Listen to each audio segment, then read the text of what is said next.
Stage پر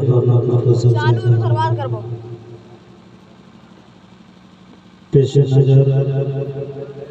سامنے کرام پردے کے آگے بیٹھ کر سننے والے ماں خواتین اسلام، السلام علیکم ورحمۃ اللہ وبرکاتہ۔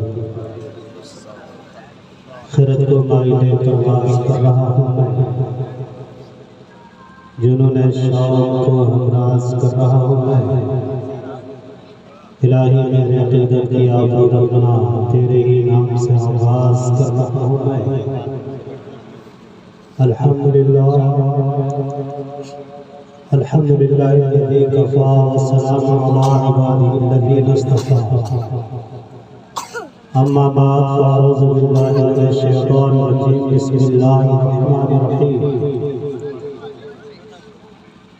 الموت تحفة للمؤمنین، صدق اللہ علیہ وسلم، وصدق رسولہ النبی الامین المبین المتین الکریم،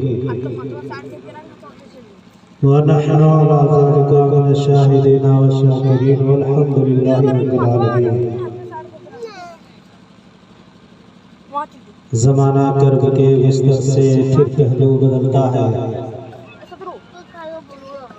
زمانہ کرب کے بستر سے پھر پہلو بدلتا ہے، کوئی دستے کرم زخم خوردہ دل پہ رکھ دیتا، نگاہ منتظر افراغ شب وعدہ، نگاہ منتظر افراغ شب وعدہ، کوئی کشتی بھور سے کھینچ کر ساحل پہ رکھ دیتا، اور اگر میں واقف راہ عمل ہوتا تو اے رحمت، اگر میں واقف راہ عمل ہوتا تو اے رحمت، میں ٹھوکر کھانے سے پہلے قدم منزل پہ رکھ دیتا۔ حضرات محترم سر شام سے لے کر اب تک نعتوں منتخب سماعت کر رہے ہیں، 10 منٹ کا وقت ملا ہوا ہے، بس اتنی ہی دیر میں اپنے معروضات کو پیش کر کے اپنی جگہ لے لوں گا۔ تھوڑی دیر اطمینان و سکون کے ساتھ ہمارے دلوں کو، ہماری باتوں کو سماعت کریں۔ اللہ تبارک و تعالی ہمیں سننے کا بھی ثواب عطا فرمائے گا، اور ہم جو بول رہے ہیں اسے بولنے میں بھی بولنے کا بھی ثواب عطا فرمائے گا۔ حضرات محترم، آئیے ہمارا آپ سب سے پہلے اس مدنی تاجدار جناب احمد مجتبی محمد مصطفیٰ صلی اللہ تعالیٰ علیہ وسلم کی بارگاہ بکسکرہ میں، اس نبی اعظم کی بارگاہ بکسکرہ میں کہ جن کے اشارے سے ساری کائنات گردش کر رہی ہے، نگاہیں اٹھ جاتی ہے تو مادی طاقتوں کو پسینہ آنے لگتا ہے، کرۂ ارض پر کھڑے ہو کر انگلی کا اشارہ فرما دیتے ہیں تو ڈوبا ہوا سورج پلٹ آتا ہے، راہوں سے گزرتے ہیں تو عطر برستا ہے، کسی کو چھو دیتے ہیں تو شفا ہو جاتی ہے، سنگریزوں پر ہاتھ لگا دیتے ہیں تو جان پڑ جاتی ہے، کھاری کنویں میں لعاب دہن ڈال دیتے ہیں تو ہمیشہ ہمیشہ کے لیے چشمہ شیری بن جاتا ہے۔ اس مدنی تاجدار کی بارگاہ میں کہ جن کو خدا نے کہیں مدثر کہہ کر پکارا، کہیں مزمل کہہ کر پکارا، کہیں یا ایھا الرسول کہہ کر پکارا، کہیں یا ایھا النبی کہہ کر پکارا، اس مدنی تاجدار کی بارگاہ میں عقیدت و محبت کے ساتھ درود پاک کا ہدیہ پہن باوجہ بلند، اللہم صلی علی سیدنا شفیعنا و حبیبنا و مولانا محمد و بارک سلم صلو علیہ صلاۃ و سلام علیک یا رسول اللہ،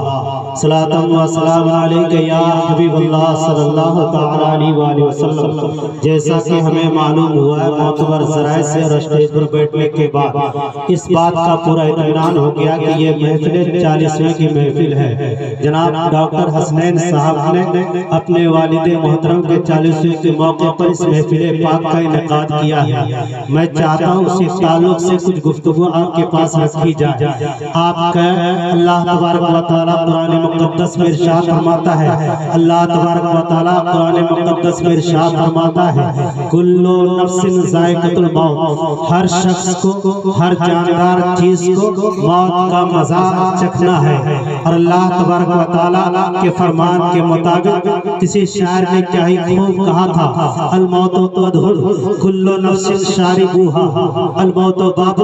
کل نفس داخلوہا۔ موت ایک ایسا جام ہے جسے ہر انسان کو پینا پڑے گا، موت ایک ایسا دروازہ ہے جسے ہر انسان کو گزرنا ہوگا۔ آپ کسی مرنے والے انسان کے سامنے بیٹھے ہوں گے، آپ نے اس کا مشاہدہ کیا ہوگا، آپ نے اسے اپنے آنکھوں سے دیکھا ہوگا، آپ نے دیکھا ہوگا جب اس پر موت نظر طاری ہوتا ہے تو اس کے ماتھے پر پسینہ آنے لگتا ہے، اس کے ہونٹ سوکھنے لگتے ہیں۔ آپ چاہتے کیا ہیں؟ آپ سوچتے ہیں میرے باپ، میرے والد، میرے استاد، میرے شاگرد جن پر موت کا پسینہ نزا کا وقت طاری ہو چکا ہے، اب یہ دنیا سے جانے والا ہے، دیکھتے کس کے ماتھے پر موت کا پسینہ ہے۔ آپ اٹھتے ہیں کسی عالم دین کے پاس جاتے ہیں، آپ اٹھتے ہیں کسی حافظ قرآن کو پکڑ کر لاتے ہیں، کہتے ہیں میرے باپ مرنے والا ہے، میرا باپ دنیا سے جانے والا ہے، میرا باپ دنیا سے جانے والا ہے، چل میرے باپ کے سرانے بیٹھ کر قرآن پڑھ دے، چل میرے باپ کے سرانے بیٹھ کر سورہ یاسین کی تلاوت کر دے۔ وہ حافظ قرآن آتے ہیں،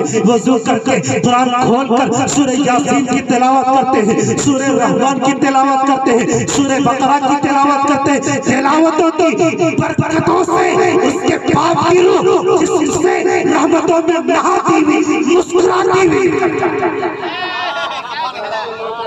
مگر میں آپ سے سوال کروں، مگر آپ کو میں بتانا یہ چاہتا ہوں کہ جس محفل باپ کے مرنے کے وقت آپ نے پتا چلا کہ مرتا ہے جب انسان، موت کی تکلیف ہوتی ہے، مرتا ہے جب انسان اسے تکلیف ہوتی ہے۔ یہی وجہ ہے کہ آپ نے حافظ قرآن کو تلاشا، یہی وجہ ہے کہ آپ نے عالم دین کو تلاشا، تاکہ میرے باپ کے سرانے بیٹھ کر قرآن عظیم کی تلاوت کرتے، قرآن کی برکتوں سے میرے باپ کی روح جسم سے نکل جائے۔ مگر میں کہتا ہوں آپ موت کی تکلیف کو تھوڑا باریکی سے معائنہ کریں، اس کا جائزہ لیں۔ اللہ کے نبی فرماتے ہیں جب انسان مرتا ہے موت کی تکلیف ایسی ہے کہ اللہ کے نبی فرماتے ہیں اگر موت کی تکلیف کو پہاڑ کو سنا دیا جائے پہاڑ ریزہ ریزہ ہو جائے گا، اگر موت کی تکلیف کو سمندروں کو سنا دیا جائے سمندر کا پانی خشک ہو جائے گا، اگر موت کی تکلیف کو جانوروں کو سنا دیا جائے جانوروں کے جسم سے گوشت کھل کر گر جائے گا، جانور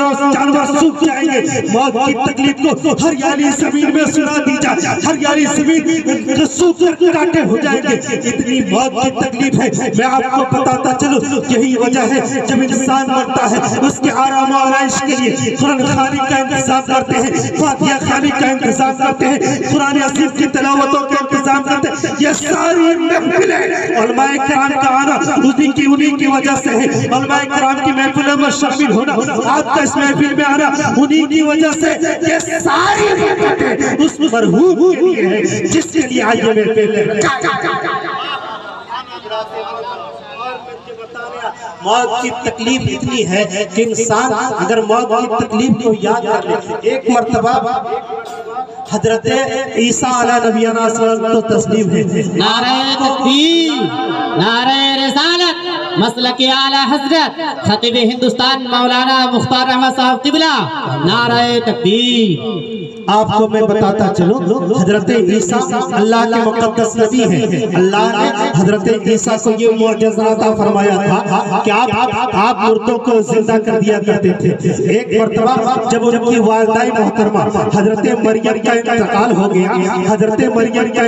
ہو گیا، انہوں نے اپنے دل میں یہ خواہش، اپنے دل میں یہ سوچا، اپنے ذہن و فکر پر یہ بات لائی کہ اللہ نے ہمیں یہ طاقت دی ہے، اللہ نے ہمیں یہ اعجاز بخشا ہے، اللہ نے مجھے یہ پاور دی ہے، اللہ نے مجھے یہ معجزہ عطا فرمایا ہے، میں کسی کے باپ کو زندہ کر دوں، میں کسی کے بیٹے کو زندہ کر دوں، میں کسی کے والد کو زندہ کر دوں، میں کسی کے استاذ کو زندہ کر دوں، میں کسی کے بھائی کو زندہ کر دوں، میں کسی کی بہن کو زندہ کر دوں، میں کسی کی بیوی کو زندہ کر دوں، میں کسی کے استاذ شاگرد کو زندہ کر دوں۔ یہ اعجاز اللہ نے حضرت عیسیٰ کو عطا فرمایا تھا۔ حضرت عیسیٰ نے سوچا کہ جب اللہ نے مجھے یہ طاقت دی ہے کہ میں کسی کے باپ کو زندہ کر دوں جب اللہ نے مجھے یہ پاور دی ہے میں کسی کو استاذ کو زندہ کر دوں جب اللہ نے مجھے یہ معجزہ بخشا ہے میں کسی کی اولاد کو زندہ کر دوں تو میں یہ چاہتا ہوں میں نے کسی کے باپ کو زندہ کیا میں نے کسی کے اولاد کو زندہ کیا میں نے کسی کی بیوی کو زندہ کیا میں نے کسی کے بھائی کو زندہ کیا آج میں چاہتا اپنی ماں کو زندہ کر دوں یہ سوچا حضرت عیسیٰ نبی علیہ تسلیم نے آپ اٹھے گئے ماں کی قبر پر آپ نے سلام کیا السلام علیکم یا امی جان قبر انور سے آج ہم بھی جاتے ہیں قبر پر جاتے ہیں جا کر سلام کرتے ہیں مگر میں سلام کرتا ہوں سلام کا جواب بھی مردے دیتے ہیں کیا الگ بات ہے کہ زندہ ہو کر بھی ہم مردوں کے سلام کا جواب نہیں سنتے لیکن وہ مردہ ہو کر بھی ہمارے سلام کو سنتے ہیں اور جواب کی عطا فرماتے ہیں ماشاءاللہ بہت تکبیر نعرہ رسالت علماء اہل سنت خوبصورت سامعین اہل سنت اب دیکھیں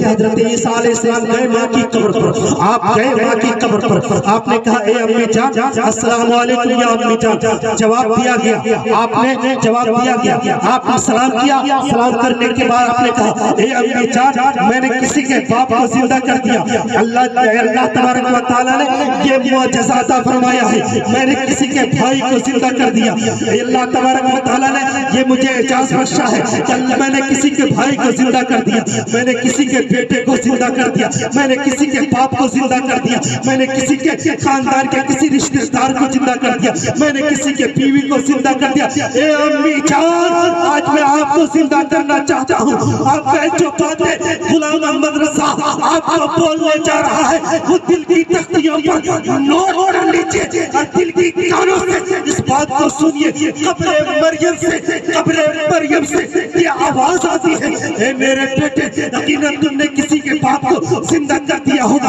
اے میرے بیٹے تم نے کسی کے بھائی کو زندہ کر دیا ہوگا اے میرے بیٹے تم نے کسی کے اولاد کو زندہ کر دیا ہوگا اے میرے بیٹے تم نے کسی استاذ کو زندہ کر دیا ہوگا اے میرے بیٹے تم نے کسی کے شاگرد کو زندہ کر دیا ہوگا لیکن اے میرے بیٹے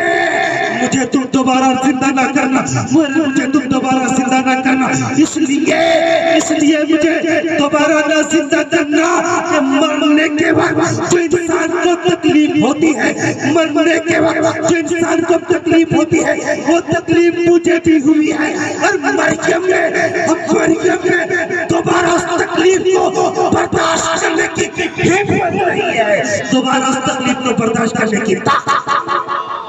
نعرہ تکبیر نعرہ رسالت ماشاءاللہ سبحان اللہ بہت مریم کیا کہتے ہیں اے میرے بیٹے مجھے تو دوبارہ زندہ نہ کرنا اس لیے کہ مرنے کے وقت اتنی تکلیف ہوتی ہے اتنی تکلیف ہوتی ہے میں اس تکلیف کو دوبارہ برداشت نہیں کر سکتی جب اتنا کہا حضرت مریم میں سوچ اس واقعے کو جب میں نے پڑھا تو میں سوچ میں پڑ گیا یا اللہ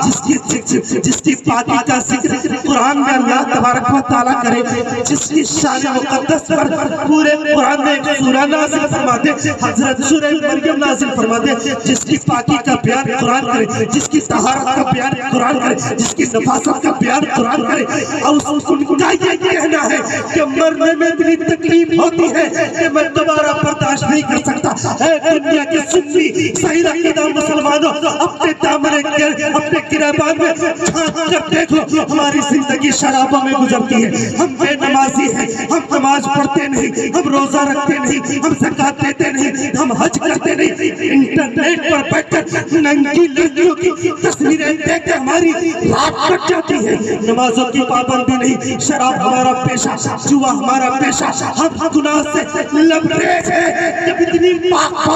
خاتون جس کا ذکر قرآن کر رہا ہو ان کا یہ بیان ہے کہ مرنے کے وقت اتنی تکلیف ہوتی ہے کہ دوبارہ برداشت نہ کر سکتا تو اے شرابیوں تم سوچو جب تم مرو گے تو تمہارا حال کیا ہوگا اے بے نمازیوں تم سوچو جب تم مرو گے تمہارا حال کیا ہوگا اے شرابیوں تم سوچو جب تم مرو گے تمہارا حال کیا ہو جائے گا اے زناکاروں تم سوچو جب تم مرو گے تمہارا حال کیا ہوگا اے دنیا دار دنیا کی محبت میں اپنی زندگی کی مانے والوں جب تم مرو گے تو تمہارا حال کیا ہو جائے